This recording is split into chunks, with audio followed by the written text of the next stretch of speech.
Welcome to MSL Talk with Tom Caravela, a podcast specifically designed for MSLs and all things field medical.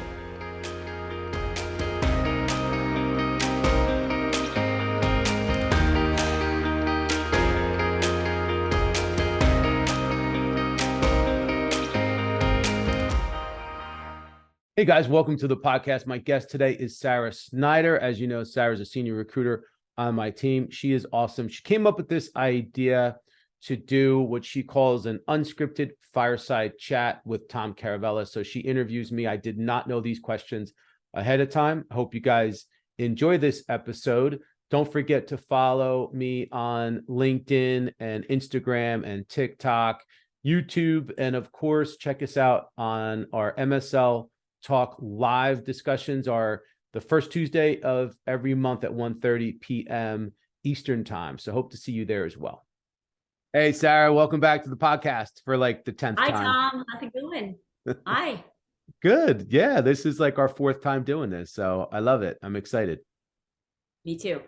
Yeah. So, all right. So you and I were talking about doing a podcast together, and you came up with this topic. You came up with a couple of topics, but we settled on this one. So what was the kind of the inspiration, or how did you come up with this idea? Yeah, well, I am just super grateful to be here today. And I'll be honest, I've learned so much from you in 2022, and I felt like you have value to give to the listeners that doesn't always come across because you're so busy interviewing and listening and talking about other people's agenda. So I really wanted to ask some of the questions that I know I am curious about, and I'm sure that you are out there, whether you're in your car or working out. So that's why it's all the unscripted questions for Tom that we haven't gotten a chance to discuss. So Awesome. I call it the unscripted fireside chat with Tom. So let's go. Right. I love it. Well, I am going to so you're going to be the host for this episode. Yeah. So I'm going to let you take it from here. This is your show. Yeah. Okay. No, this is awesome. So what I wanted people to do to start out is just like take a moment to think back to the first episode that you ever listened to of the MSL Talk podcast. And like, just to like take a second to think about it, because maybe this is your first one. So then you need to go back and listen. But otherwise, you've listened to one, maybe you've listened to all of them. But I talk to people every day who legit say it changed their life. Like it either helped them land a job or it helped them change their attitude about something, or maybe their communication style with a KOL. And so it's not just a podcast. It's literally like teaching people life skills. And when I came up with this topic, I thought, well, geez, people might stop listening after 30 seconds because they're like, I listened to this for medical affairs content. And, what is Sarah talking about with the fireside chat? And I wanted everyone to know that like everything we discuss is going to be about communication. It's going to be about getting along with people. It's going to be about how you stay motivated. And we can really translate that to anything, whether it's medical affairs, your personal life, just the whole gamut. So that was the whole idea behind this. I mean, I'm a listener, just like everybody else out there. I started listening to this in my car when I was traveling to MSL meetings. Before I asked Tom any questions, I just wanted to take a step back. Tom, he started out that I've been on this 3 times before, but when I was on it before, I didn't know Tom like I do now. And so I'm going to take a second, and don't turn red, but I'm going to tell the audience like 3 things about you that I've learned, because I think it's really important. And the first one is that you're incredibly genuine and that you look for the best in everybody. And it doesn't matter who it is, whether it's an aspiring or it's the CEO of a company, you literally find something positive about him and you share it. Number 2, and we're going to drill into this today, is you're unbelievably hardworking and you get more done in a day than most people do in a week. And that's a huge reason that I think we need to do this episode. And then the third thing is that you have wisdom to share. You are right now, you're like the lifelong learner that the most that I know personally. So I think we can all learn from this. And we're coming about like a holiday weekend, and people might just want to watch Netflix, but hopefully after this episode, they're going to be like, you know what, I'll watch Netflix, but I'm also going to listen to an audiobook, something like that. So anyway, that's my 3 things really quick. And then the rest of this, we're going to start with some general questions. And then we're gonna end with a fun, rapid fire Q&A. So I want everybody to make sure to listen to the end because it's going to be really fun. And before we get started, like Tom hasn't heard any of these questions, so I'm going to go easy on him, at the beginning, and then we're going to ask him, some hard things that I think, we're all curious about. So the first question is super easy, but it's about your productivity and how you get so much done in a day. So share with us what time you get up in the morning. I know the answer to this, but more importantly, like we all just want to hit snooze, right? So how do you not hit snooze? Like what about it makes you so that you literally get up at that same time every day? Yeah. Well, these are all great questions. And I could tell you, first of all, thank you, Sire. I appreciate what you're saying. And I'm humbled by you because you're amazing and you're someone that I look up to. So it's great to hear from you that there's stuff that I do that inspires you. But for everyone else out there, I could tell you that the most important, well, first of all, I get up at 4:44 every day. That's my power number. That's kind of a lucky number. That's like an angel number. There have been moments in my life where that number has come across the clock and I've looked at it and really good positive things have happened. So there's a very deliberate reason that I get up at that time. And it's funny, it actually started, I used to get up at like probably maybe 5:30, 5:45. And then there was so much that I wanted to get done every day that I crept it back to like 5:30, 5:15, 5 o'clock. So then finally I was like, I'm not going to do 4:45. I'm going to do 4:44 because every day when I get up, I look at that number and it inspires me. It motivates me. It reminds me of times where things lined up. Those numbers are all lined up. And it reminds me of times in my life where things lined up. So I'm literally starting every day on a positive note because that number's a positive number. It's a positive reminder for me. And quite honestly, it's not an option for me to hit the snooze button. I don't have a snooze button. And whether I do or I don't even, it's not an option. It's something that's ingrained in me that I set my intention every day to get up at that time. And it doesn't matter how tired I am. It doesn't matter if I'm sick, if it's raining, if it's snowing, it doesn't matter. That's what time I start my day. And that's part of a bigger plan that I've set out for myself and I don't compromise it. Yeah. No, that's great. And we'll get into intentions a little bit too, but I love the 4:44 and like how it all lines up. This is going to relate a lot to your productivity, and it's two questions. The first one's kind of a funny one, and just give us a ballpark of how many LinkedIn messages you have to respond to on a day. Like you get home at night. I know that you probably don't have time during the day. Like what does your inbox even look like? Yeah. So LinkedIn, it's hard for me to come up with, and it does vary. There are days where at the end of the day, there's like probably maybe 20 to 40 messages, like direct messages that come from people.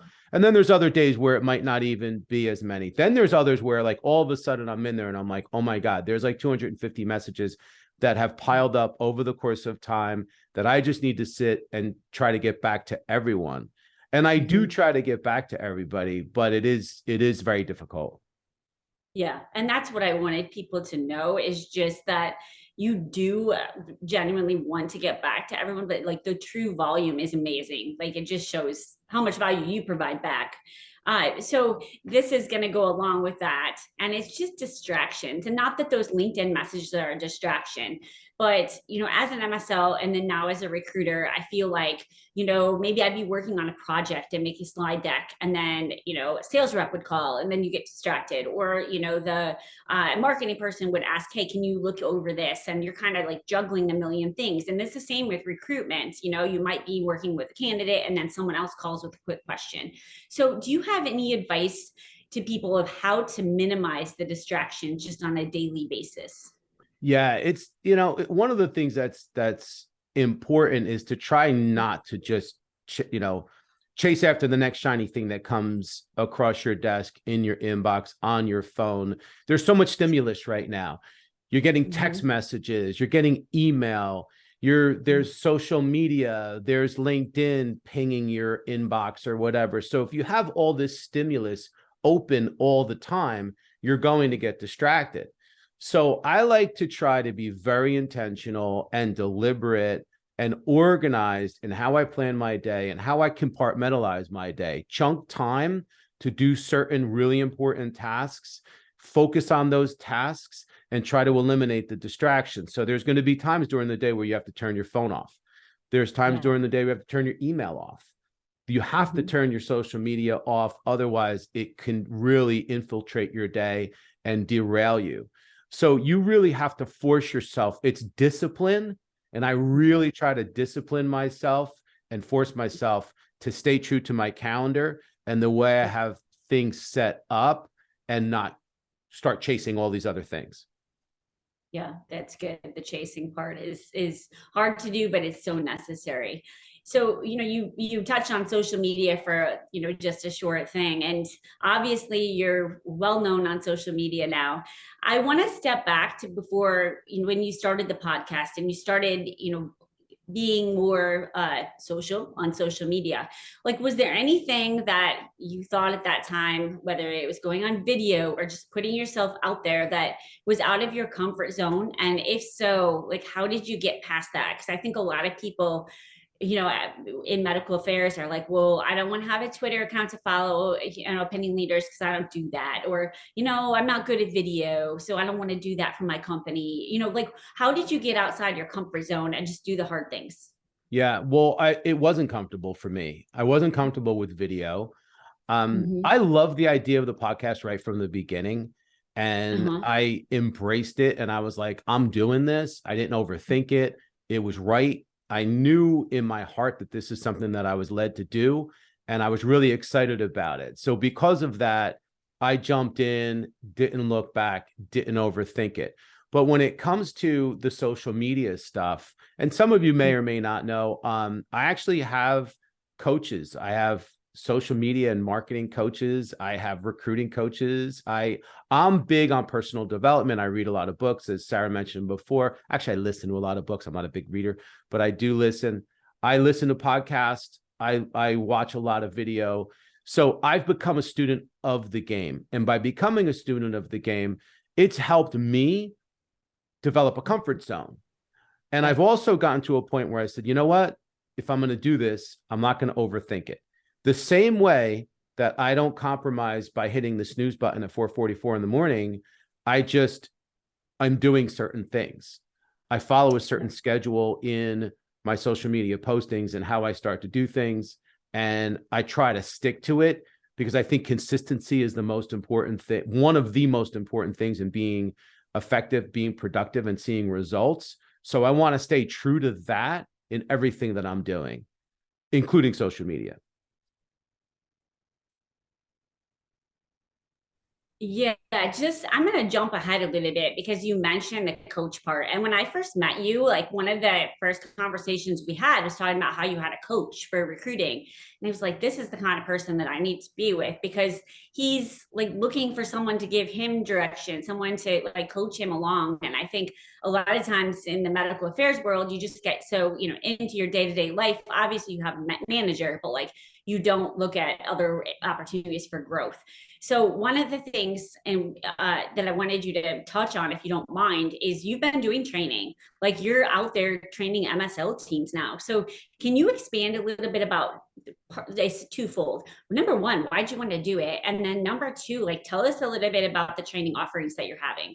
Yeah. And giving. So I training MSL teams and training field teams and training and coaching as an executive coach, as an MSL coach, whatever you want to call it, is a passion of mine. I love to do it. It's my way of giving back. It's part of the service offerings that we now provide. And the programs are very different. No one's really doing what we're doing. And I'm really excited about it. So when I'm excited and passionate about something, it's going to be a part of my daily routine. It started really by request. A lot of people started reaching out to me, asking me if I would come and talk to their MSLs because of, well, number one, the popularity of the podcast, and the experience that, I mean, I have 30 years of industry experience. I was in the field for 10 years. I was a trainer for 7 years before I even got into the recruiting business. So I have the experience, I have the content. And the one thing that's most important is that I want to inspire people. I want to make people better. It's not just about, okay, well, we're going to have a training session on rapport building, on communication skills, presentation skills, how to handle difficult KOLs. All that's really important. I have really good content that speaks to that. But I don't want to just provide content to educate people where they're taking notes and they're learning. I want to inspire them so that they have the motivation and the confidence to do it. And that's the most important thing, is the inspirational part. So the training is not scientific. I'll be 100% upfront. It is all about mostly the soft skills and rapport building and how to develop strong relationships. It's all territory excellence focused, and it's really impactful. Yeah, love it. Yeah, I mean, I've seen the slide deck. I haven't gotten to hear the training yet, but I really want to. And I do agree that it's all about taking action, and then just having that different level of, it's hard, it's hard to stay motivated, whether you're in MSL or you're in medical affairs. You're at home sometimes, you're not with your team all the time, so I think having an outsider come in and just give you that next level it can really change the course of a team. It's lonely being in the field sometimes. You need to get a sense of confidence and empowerment and motivation, because when you're in the, I mean, I was in the field for 10 years. I know what it's like. And there's no better feeling than after you have that team meeting and everybody's together and you have fun, and maybe you do a couple meals together and you have some trainings together and you get pumped up. Well, like, how do you take that and bring it with you for the rest of the year? And that's one of the things I focus on. Yeah, love it. Okay. Yeah, let's pivot back a little bit to the recruiting side. And, I've been doing this in 2022. It's been a learning curve, but I love doing it. And I wanted to ask you, what is something you wish that especially the listeners of the MSL Talk podcast, what is something you wish people understood about recruiting that is kind of a misconception? Well, I think, there's a lot of lessons, or there's a lot of things that I want to share with people, but I think that one of the most important things is that you, as a candidate, as a job seeker, you need to be your own advocate. You need to take action into your hands every day to navigate your job search. Recruiters like me and you, we're basically a support system. We are representation. We are your advocate and your representation, but it's up to you to take the actions necessary. The other thing too that's really important is people need to realize that transparency and honesty goes a long way. And I'm not saying that people aren't honest and they're not transparent. I just think that what happens is people overthink and they overplay their hand a lot. And a lot of times it's not even, you don't have to think that. It's very simple. Just be yourself, be transparent, be responsive, be on the up and up, and good things happen. It's a frustrating thing going through a job search. I totally understand that. I'm very sympathetic. So we as recruiters try to have patience and try to do the best that we can to navigate the difficult waters that are ahead of people when they go through a job search. So the best thing that you can do, again, is try to take the advice of recruiters and stick to just take the high road. And because there's a lot of people that try to play games, or they over negotiate, or they disappear, or they're unresponsive, or they don't show up for interviews, or they think it's okay to cancel at the very last minute for no reason. And those are the things that make it very, very difficult for that relationship, but also for that person, because sometimes it's hard to recover from that. Yeah, well said. I am going to expand a little bit on that. And, I mentioned at the outside, Tom didn't get to hear any of these questions, but part of the reason I wanted to do this too is just to let him, not brag, but like just, explain a little bit about the Carolan group and like how he feels we are different, how he feels we can really impact both the client side and the candidate side.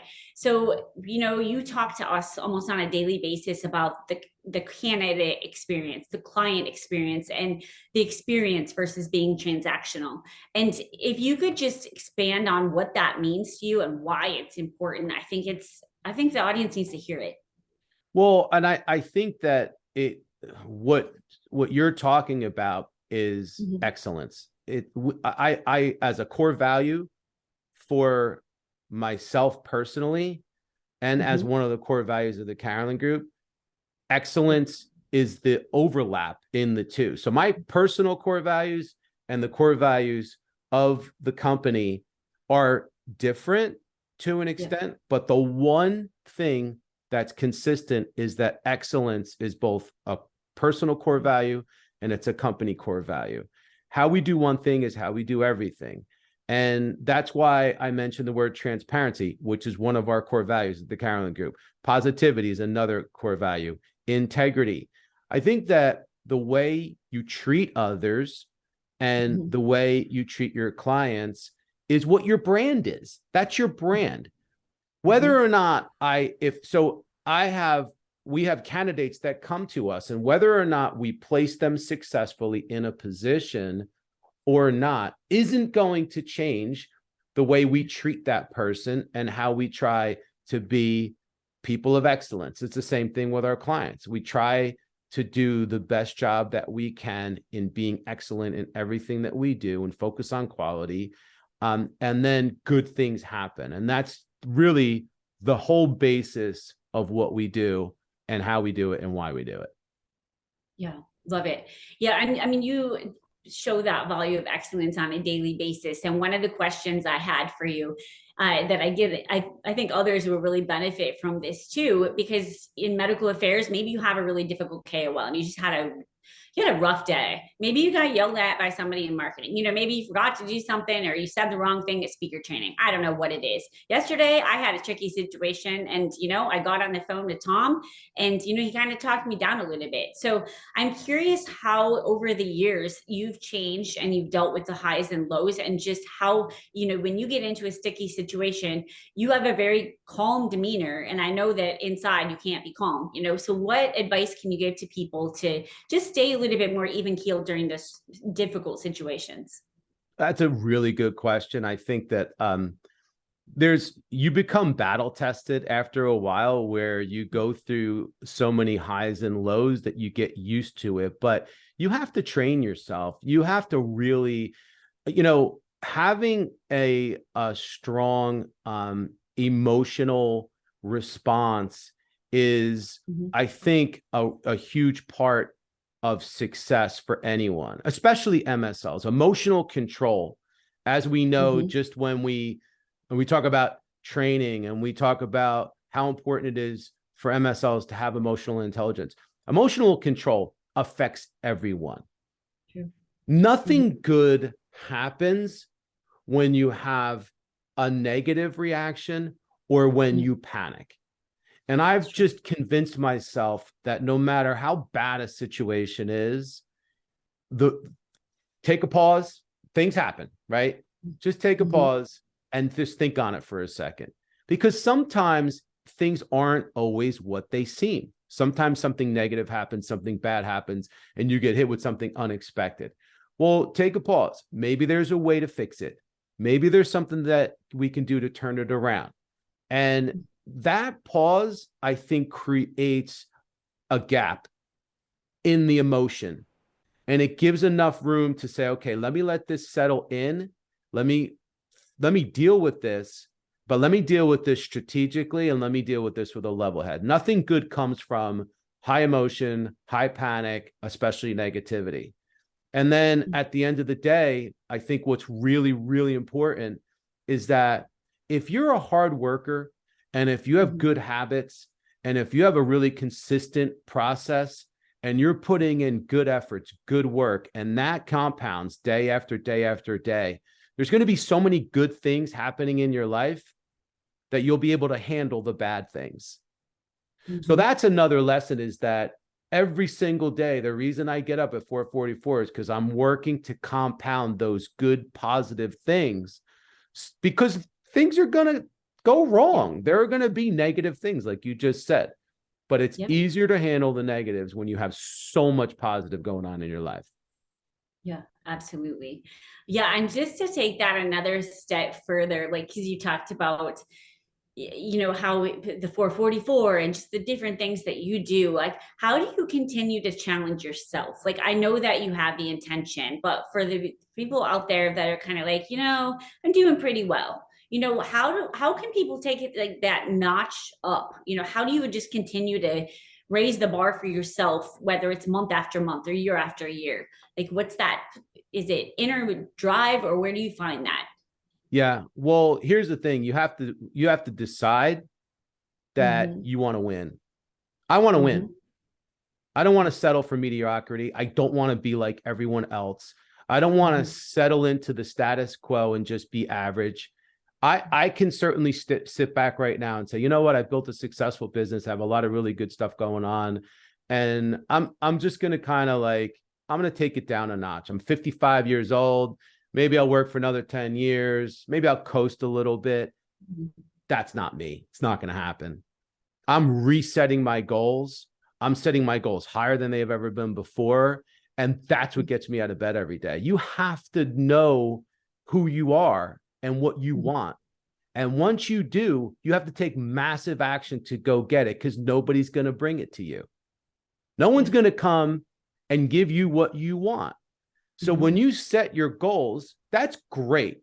Listen, now's a perfect time to talk about goal setting, because we are right on the cusp of Thanksgiving. Is tomorrow. For those of you listening to this in the future, we're recording this on Thanksgiving Eve. Now is when you start thinking about and setting your goals for next year. And when you set those goals, if those goals and dreams don't scare you a little bit, then they're not big enough. So I set these high goals for myself, but that motivates me to take action, because in my heart, I see them coming true.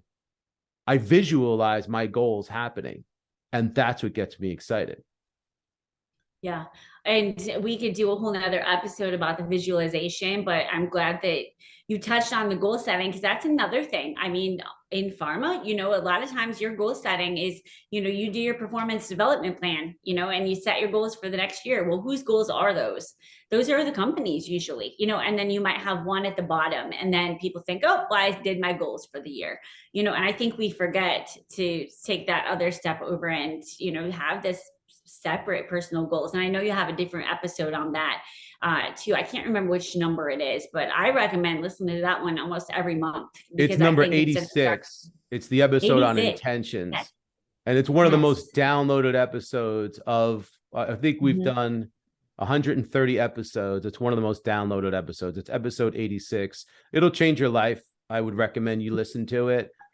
It's my daily intention strategy. It's one of the things that I would say has helped me find success, and not just success in achieving my goals, but in personal fulfillment. The idea is to find happiness in your life and to live a life of gratitude, and not just, it's not just chasing things. It's finding a sense of gratitude and peace and being fulfilled. And that's part of it. Yeah, and that'll take me right into the last question. You would think I gave you these in advance. Before we do the rapid fire, my last question was really about how you stay well-rounded. And I'm not going to say balance, because I don't like the idea of work-life balance, but you work super duper hard, but you also like to go have fun. And so I'm curious, like, what advice you have for people of just making sure you have that, that external outlet too, that you're not just working, maybe it's a lot of hours, but, personally, how do you deal with that? I think you have to know, and this kind of is a little redundant, and it goes back to some of the stuff I've said before. And it goes back to what I start my episode 86 about when I would talk about intentions, is you really have to know what you want, what's important to you. I know who I am. I know what I want. I know what's important, and I make time for it. And even going back to my episode on core values. So I have an episode where I talk about core values. It's all personal core values. And I forget which episode it is, but I think I wrote them down. I think it's episode 117. But the thing is, once you know what's important to you and what you want and what makes you happy and what your goals are, what your dreams are, but also how you want to spend your time. If you're intentional about those things, it's going to keep you balanced. I'm a work hard, play hard kind of guy. Those that know me know that I work super hard, but I also like to, hang out and belly up at the bar with my friends at happy hour. I don't play golf, but I'm a really good happy hour guy. So don't invite me out to play, but invite me to the before and after party. That's the type of person I am. That's what's important to me. There's things that I make time for deliberately because I know that by giving myself that piece of, I know I'm going to be working this hard, but I also know that at the end of it, I'm going to be able to have this much time to celebrate or to just relax or to maybe watch Netflix, whatever that might be. So I'm really, really super deliberate and super intentional, and it all works for me. Yeah, no, that's excellent. So are you ready to move to the rapid fire? Let's go. I can't hardly wait. I'm sure you can. Well, hopefully everybody stayed put for this part. This I got from Tim Ferriss. So I really like how he does like the rapid fire questions. So these are just some fun things that I thought we'd end with. So what's a book that you give away the most? The Power of One More by Ed Milet. Yeah, highly recommend it. Okay. What's the least favorite part of your workout regimen that you do anyway? Least favorite part of my workout regimen, probably my shoulder workout. Yeah. Shoulders don't really excite me that much. I don't think I still do it though. Yeah, see, you do it anyway. And no, actually, you know what? Stretching. I hate stretching.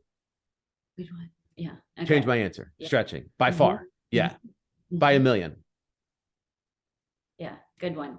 What music is usually playing in the Carolan group office?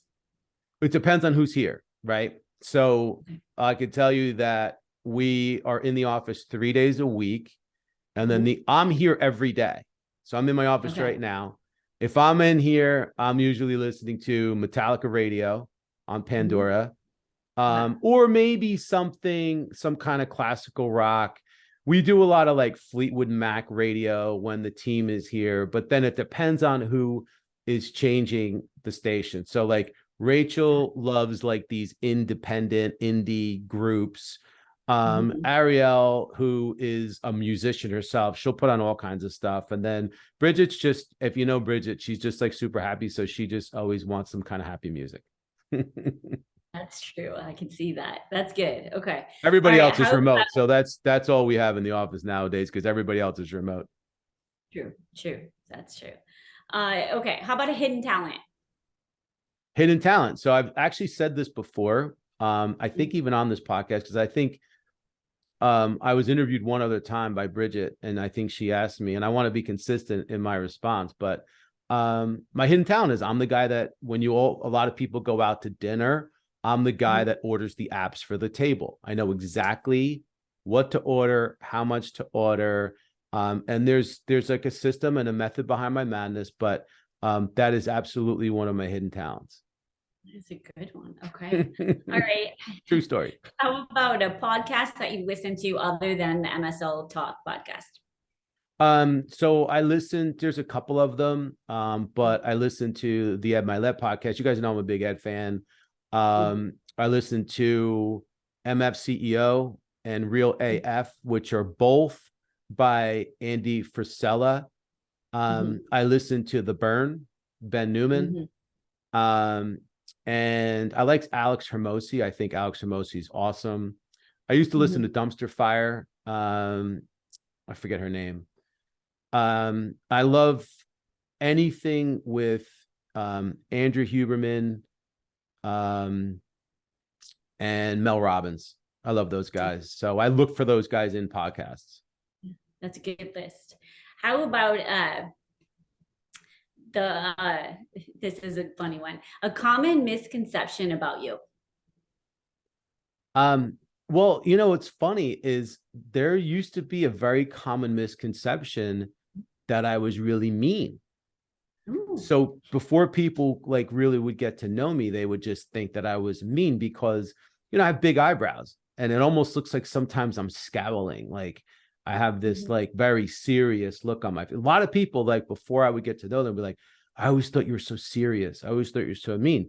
So actually, throughout the course of my life, I've developed the habit of smiling, even just randomly, or at least trying not to have this look on my face that I was serious, because I was like walking around, not that I knew, but I was like walking around scaring people. Like who knew, you know? But yeah, no, believe it or not, that's what people would say. Okay. All right. We're almost done here. How about a sports team that you follow that always loses? That's kind of a funny geez. One. Well, as a Giants fan right now, you know, following the Giants, big Giant fan, not doing very well. But I'm a lifelong Yankee fan, and we've certainly had our share of success. So, yeah, I would say probably it's been difficult being a Giants fan over the course of the past 5 years or more. Yeah. Okay, we have 3 more. So I know you travel a lot, and a lot of people listening to this travel all the time. So any travel tip or essential that you can't live without? Oh, travel tip or essential. So yeah, so I love my iPad. I load my iPad with, I do love watching shows. One of my passions is series. So I'll pick a series or a documentary or something that's going to occupy my mind and take me away for a little bit. And that way, if I'm stuck in an airport or if there's a lot of delays and if I need a break from working, because normally I work a lot of the time, but like sometimes I just need a break. So I load up my iPad, and I'll tell you, that's a great question, because if I forget my iPad, I'm upset. Yeah, I'm upset. Yeah, it's a good release.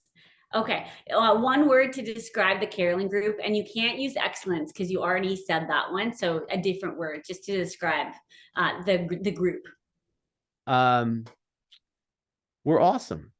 We're awesome. We have an awesome, and I say that just because I'm so proud of you guys. I'm proud of my team, and I'm proud of the work that we do. And I'm not saying that. I just feel like we're awesome. It's a good group of people. We really have the right intentions. We're trying to help people and make people's lives better. We're trying to help our clients. And I just feel like that's the first thing that comes into my mind. I mean, I can talk about all of our core values. We already did that, but I'm just so proud of you guys, and I'm proud of what we do. Yeah. Pride, maybe pride is the right word. Yeah, that's a good one too. Let's end with this one, because it's probably going to be like something people can resonate with. And that's just a phrase or a quote that you're overheard saying a lot.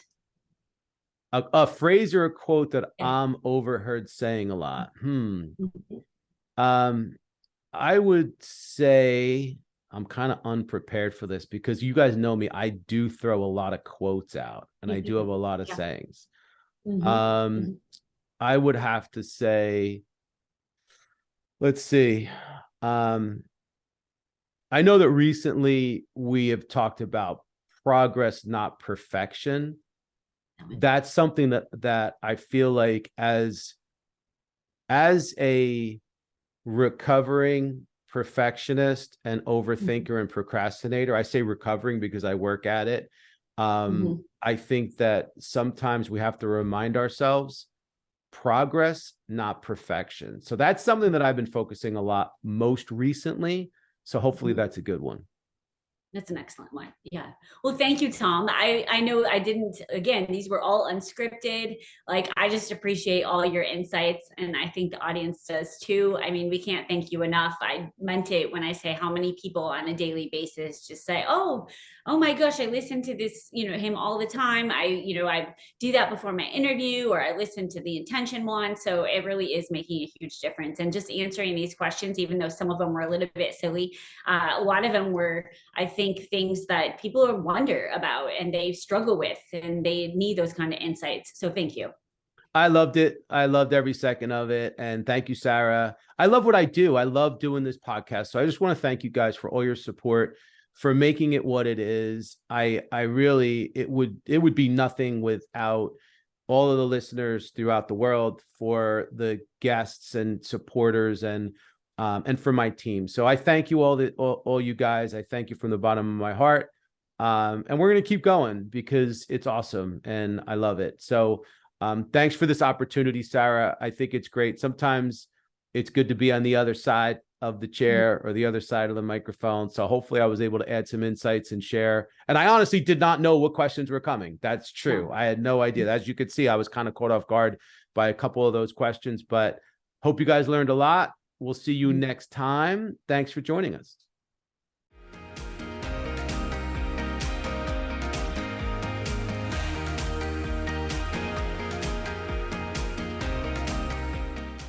Thank you so much for listening to the show. If you've enjoyed it, please subscribe so that you don't miss episodes in the future, and feel free to leave a rating or a review or a comment.